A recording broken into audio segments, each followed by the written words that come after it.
महोदय, जिस संकल्प पर चर्चा भारतीय जनता पार्टी के सम्माननीय नेता द्वारा आरंभ की गई है, यहाँ मैं उसका विरोध कर रहा हूँ, क्योंकि उससे परंपरावाद और अपरंपरावाद में विवाद उत्पन्न हो सकता है।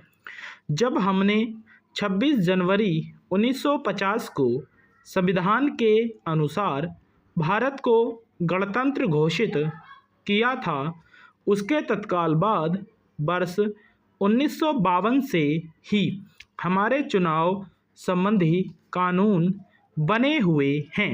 यही सही है कि वर्ष 1952 से अब तक हुए चुनावों के दौरान हमने चुनावी प्रक्रिया में की गई कुछ एक गड़बड़ियां पाई हैं, परंतु इस आधारभूत कानून के विद्यार्थी के रूप में मैं इस सम्माननीय सदन के सभी सदस्यों से यह प्रश्न के रूप में पूछने का आग्रह करूंगा कि लोक प्रतिनिधित्व अधिनियम का यह कौन सा उपबंध है जो चुनावी प्रक्रिया के दौरान किसी भी प्रकार की जो गड़बड़ी की गई है अथवा देखी गई है उसके लिए जिम्मेदार है।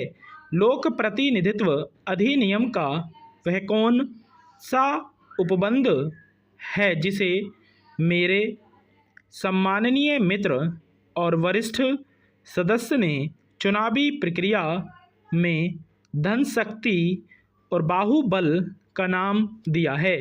क्या लोक प्रतिनिधित्व अधिनियम के 1 से लेकर 135 तक में से एक भी ऐसा उपबंध उद्धृत कर सकते हैं जिसमें यह उल्लेख किया गया हो कि राजनीतिक दल को चुनाव जीतने के लिए बाहुबली जुटाना ही चाहिए, अथवा जिसमें यह बताया गया हो कि एक राजनीतिक दल को चुनाव जीतने के लिए अपने आप को आर्थिक दृष्टि से मजबूत करना चाहिए। यह एक वास्तविकता है कि चुनाव संबंधी कानून में इन सभी बातों पर रोक है।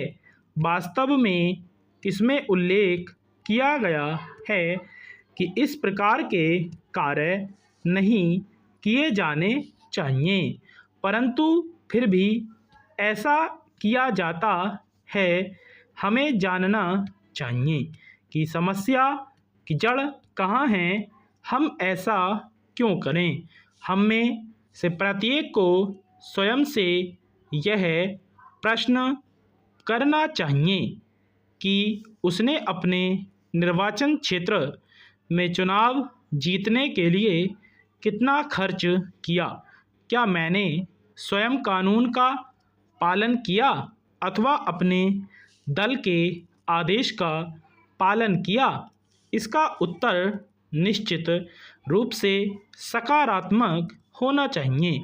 इसमें अपवाद भी हो सकते हैं, मैं इस बात से इनकार नहीं कर सकता, परंतु इन अपवादों से यह सिद्ध हो जाएगा कि समस्या कानून से उत्पन्न नहीं हुई है, बल्कि वास्तव में यह राजनीतिज्ञों की चुनावी गतिविधियों के कारण पैदा हुई है।